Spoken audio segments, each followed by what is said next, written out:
Il n'y a pas de mots pour qualifier de telles images, si ce n'est qu'elles rappellent la période de la traite négrière.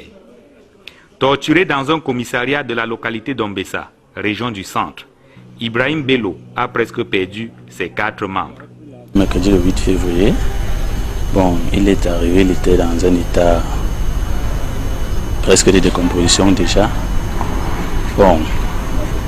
Du jour jusqu'à aujourd'hui, il a quand même souffert. Il a eu des blessures vraiment qui n'étaient pas... Si tu n'avais pas le cœur, tu ne pourrais pas regarder. L'histoire remonte à il y a près de 2 mois. Ibrahim se rend à la gare routière d'Ombessa dans le but d'embarquer pour Yaoundé, puis Ngaoundéré. Seulement, il confond un véhicule personnel avec les petites voitures qui embarquent généralement pour Yaoundé. Le propriétaire du véhicule, qui le surprend dans sa voiture, crie au voleur et alerte la population. Ibrahim est alors sur le point d'être lynché lorsque survient un policier qui s'interpose et le conduit au commissariat. Mais curieusement, c'est dans ce commissariat où il est supposé être en sécurité que Ibrahim va subir des actes de torture à nul autre pareil.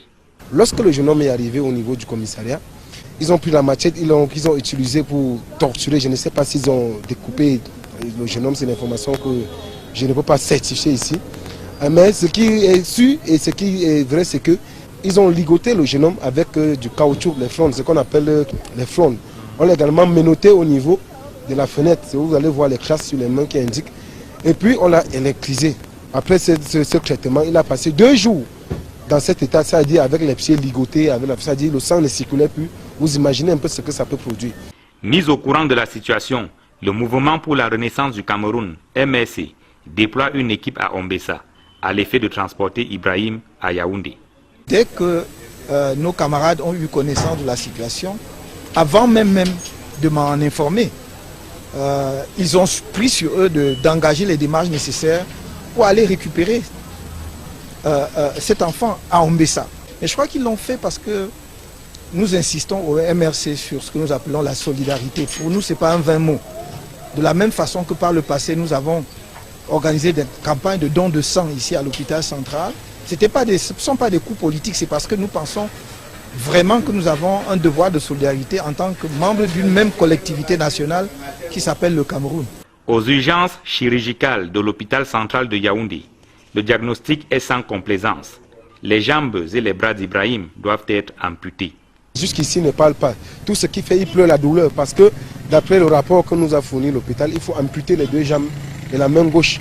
Donc nous sommes là, on attend qu'on engage les opérations et que nous puissions savoir comment ça va se dérouler. Ce qu'il y a lieu de faire maintenant, c'est d'amputer les pieds pour le mettre à l'abri de toutes ces douleurs. Donc, sur instruction du ministre de la Santé publique, l'hôpital central de Yaoundé n'exigera aucun frais pour l'opération chirurgicale et le traitement.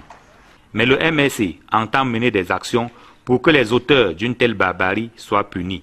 Nous allons, en tant que parti politique, nous organiser pour que les démarches judiciaires adéquates soient engagées pour que la vérité éclate. C'est-à-dire que des poursuites judiciaires seront engagées, même contre X s'il le faut, mais il faudra effectivement que des enquêtes soient menées pour faire éclater la vérité dans cela. On ne peut pas raisonnablement traiter un être humain qui, de surcroît, votre compatriote de cette façon-là, et rester dans l'impunité. Des actes d'une telle atrocité n'avaient pas été revus au Cameroun depuis la fin de l'esclavage au XIXe siècle. Ibrahim Bello vient d'en être encore victime dans un poste de police à Ombessa.